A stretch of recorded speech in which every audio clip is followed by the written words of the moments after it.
Le jour d'Arafat, des milliers de cœurs tournés vers Allah, une mer de visages tous réunis sur cette terre sacrée, et sur ce mont Arafat se tient un homme qu'Allah a envoyé comme miséricorde pour le monde. Le prophète Mohammed monte sur le mont Arafat, vêtu simplement d'un izar blanc. Il marche avec calme, mais dans son cœur il sait, ce sera peut-être la dernière fois. Il se retourne vers la foule, et là il commence son dernier sermon. Ô gens, écoutez-moi, peut-être que je ne serai plus parmi vous après cette année. Il parle du respect des vies humaines, de la justice, de l'égalité entre tous. Il dit, aucun arabe n'est supérieur à un non-arabe, aucun blanc n'est supérieur à un noir, si ce n'est par la piété. Il parle des femmes, des dettes, des biens, de la fraternité, de l'usure interdite, des droits et des devoirs. Et à la fin, il lève les yeux vers le ciel et il dit, ô Allah, sois témoin que j'ai transmis. Ô Allah, sois témoin que j'ai transmis. Ô Allah, sois témoin que j'ai transmis.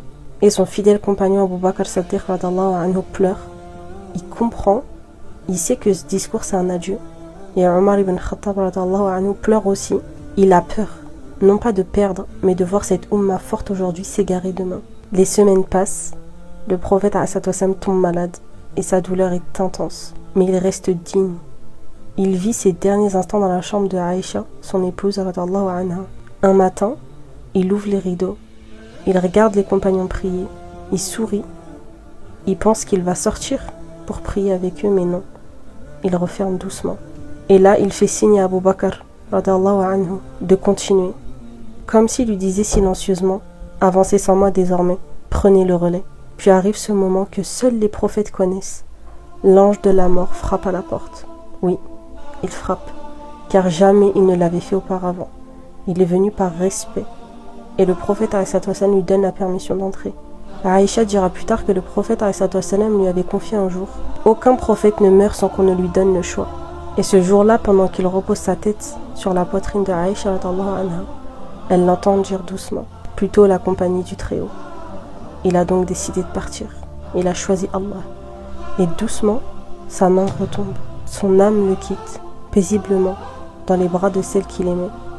Et le silence, un silence tellement lourd, tellement immense, tellement intense, la lumière de la terre venait de s'éteindre, mais la lumière du message restait allumée pour toujours.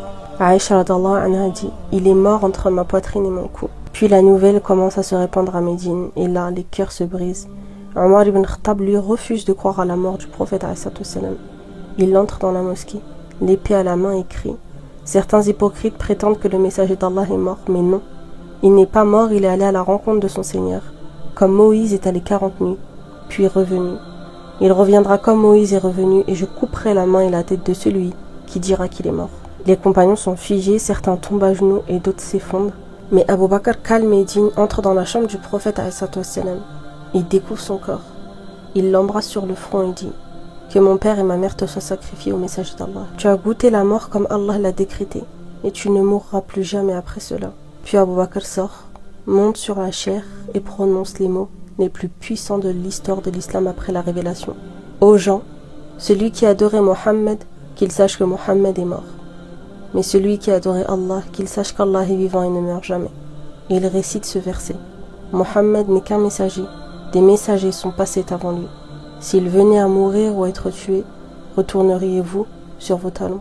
Et là, Omar ibn Khattab tombe au sol, ses jambes le lâchent. Et il dira plus tard, quand Abu Bakr a récité ce verset, c'est comme si je l'entendais pour la première fois. La ville de Médine, qui était avant remplie de lumière, devient comme un désert.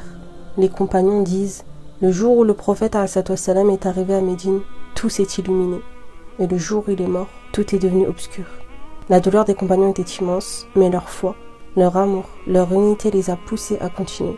Ils ont pleuré, mais ils ont porté le message. Le jour de Arafat, c'est aussi le jour où il a prêché pour la première fois. Et c'est là qu'il a fait son dernier sermon. Un rappel pour nous tous aujourd'hui que la vraie grandeur, c'est la justice, la fraternité et la foi sincère.